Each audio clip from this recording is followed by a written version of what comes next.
Know Your Pag-ibig Loyalty Card, AUB version naman tayo. So just like ng pagkuha nyo sa UB, punta lang kayo sa mga branches ng Pag-ibig.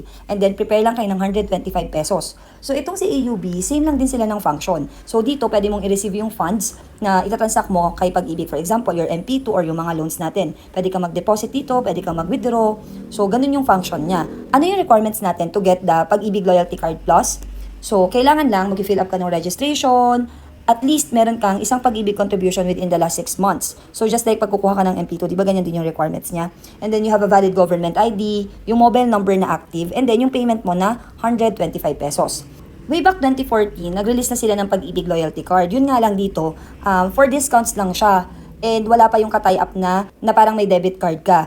So kung nag-avail ka on or before 2018 nung Pag-ibig Loyalty Card, pwede ka pa rin kumuha nung Pag-ibig Loyalty Card Plus na bago. Yun na yung may banking feature. Yun yung partnered na with AUB. But if meron ka na nung Card Plus na powered by AUB, hindi ka na pwedeng kumuha ulit. So ang mangyayari doon, example, nawala mo siya. So kukuha ka ng panibago, made-deactivate yung previous card mo, and then lahat ng laman ng previous card mo, so pupunta naman siya doon sa bago mong card. Pero kung purpose mo lang is kumuha ng dalawang Loyalty Card Plus, so hindi yun pwede ni.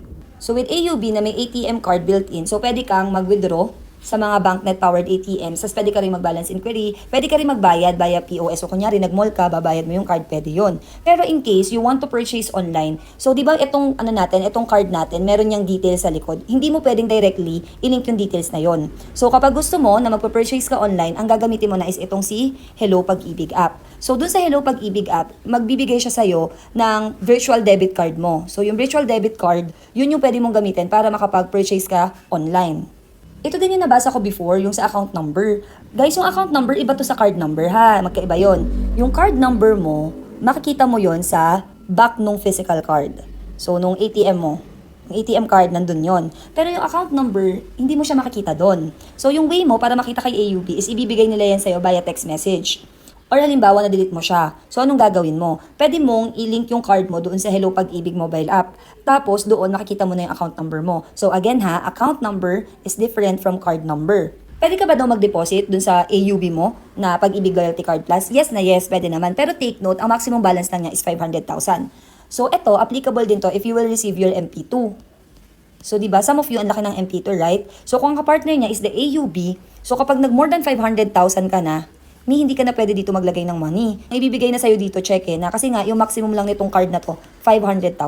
Pero ang kagandahan dito naman, no maintaining balance, no dormancy charge. So kung hindi mo siya gamitin for a very long time, it's okay. Walang magiging dormancy charge sa'yo. Now, if you want to deposit at gamitin talaga siya as a usual debit card, pwede naman kayo mag-ipon kasi dun sa AUB card nyo. So pwede ka mag-cash in sa AUB branches, free yan. Pwede ka rin mag-fund transfer, so pwedeng PesoNet or InstaPay, just like kung paano nyo ginagawa yung mga online bankings natin or yung sa mga digital banks. Pwede ka rin daw mag-cash in through 7-Eleven or EasyPay machines. Hanapin mo lang daw yung Hello Money under the bills payments. Pwede ko pa na try ha, kasi Union Bank yung meron ako. So, maganda din naman tong si AUB kasi ito yung parang naging concern last time, no? Yung dormancy charge. Kasi daw hindi naman gagamitin lagi yung Pag-ibig card. Pero yun nga lang, itong isang to kasi nakamax lang siya ng 500,000 yung pwede mong malaman sa kanya. Sa mga AUB users dyan, baka naman may gusto kayong i-add up. Yun lang, bye!